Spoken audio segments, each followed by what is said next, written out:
তো গাইস সব ভালো তো, হ্যাঁ ভালো হতেই হবে। আর এই বলবে কোথায় যাইছে না, তো একটু তারাও বলছি, বলতে না বলতে চলে এলাম দরগা শরীফ।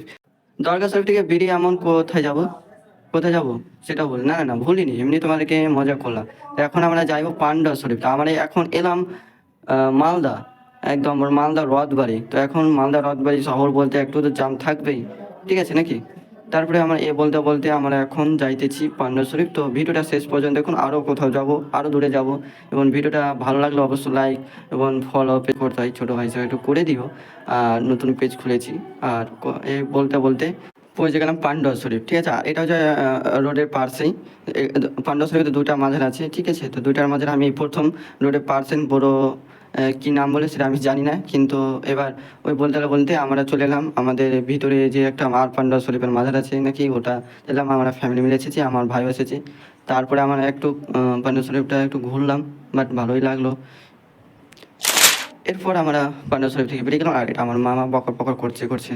আর এ করতে করতে একটা কাণ্ড ঘটে গেছে। বাট কি হয়েছে, কি হয়েছে বলতে, আমাদের গাড়িকে ওভারটেক করতে যাচ্ছিল, ওই জন্য অ্যাক্সিডেন্ট হয়ে গেছে। স্কুটি ছিল আর একটা মেয়ে ছিল, ওই জন্য আমরা এখন ডাক্তারের কাছে নিয়ে যাচ্ছি মেয়েটাকে। এখন ডাক্তারের কাছে নিয়ে এসেছিলাম। এতক্ষণে এবার ছাড়লো আমাদেরকে। অ্যাকচুয়ালি আমাদের কিছুই হয়নি, মানে আমাদের দোষ ছিলই না। এ বলতে আমরা প্ল্যাটফর্ম মালদা স্টেশন চলে এসেছি। আর এখানে আমার প্ল্যাটফর্মের জন্য ভাই টিকিট কাটছে। এবার আমরা স্টেশনে দাঁড়িয়ে আছি ট্রেনের অপেক্ষা, আমরা একটু অন্য জায়গায় যাব। এ বলতে বলতে আমাদের ট্রেন ছেড়ে দিল মালদা টাউন থেকে। সিটে বসে আছি। আর এখন ট্রেনটা অত ফুল হয়নি, মানে খালি হয়ে আছে। আর খানিক পরে এত ভিড় হবে তোমরা নিজে টের পাও না। তারপরে একটু বাইরে দিয়ে গেলাম, দেখি একটু স্টেশনে থামলো, বাইরে দিকে হাওয়া খেতে এলাম। তারপরে রাতের খাবারটা খেয়ে ঘুমিয়ে গেলাম। তো গুড নাইট, কাল সকালে দেখা হচ্ছে। Good morning.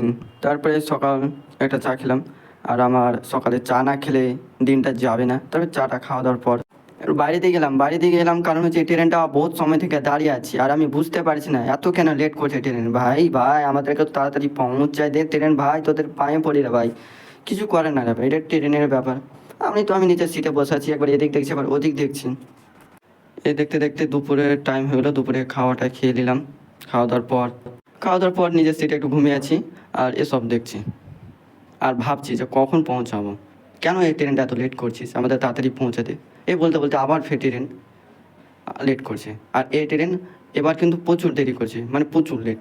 আর ভাই কি বলবো, আমার লাইফে এই প্রথম এই ট্রেন এত লেট হলো। তোমরা যদি বিশ্বাস না করো দাঁড়াও তোমাদেরকে প্রমাণ দেখাচ্ছি। আমি যাইছি মালদা টাউন থেকে আকবরপুর জাংশন, ঠিক আছে? আমাদের 7টা 25-এ ট্রেন ছাড়লো। আর 2টা 7-এ আমার পৌঁছার কথা, কিন্তু পৌঁছেছে এখন 4টা 25-এ।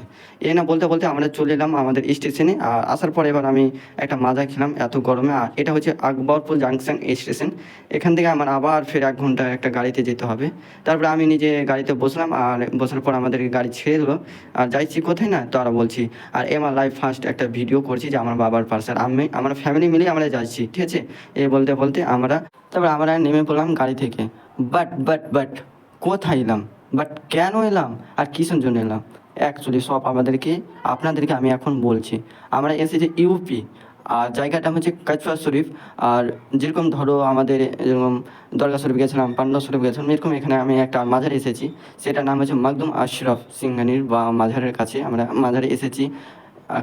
আসার কারণ হচ্ছে সেটা তোমাদেরকে পরে বলবো। বাট এখন পৌঁছলাম আমাদের ঘরে। আর বলবে যে রাইট রুম কোন কিছু নাই কেন, তো ঘর আমার এখন ভালো মতন পাইনি, আমরা কালকে ঘর পাবো।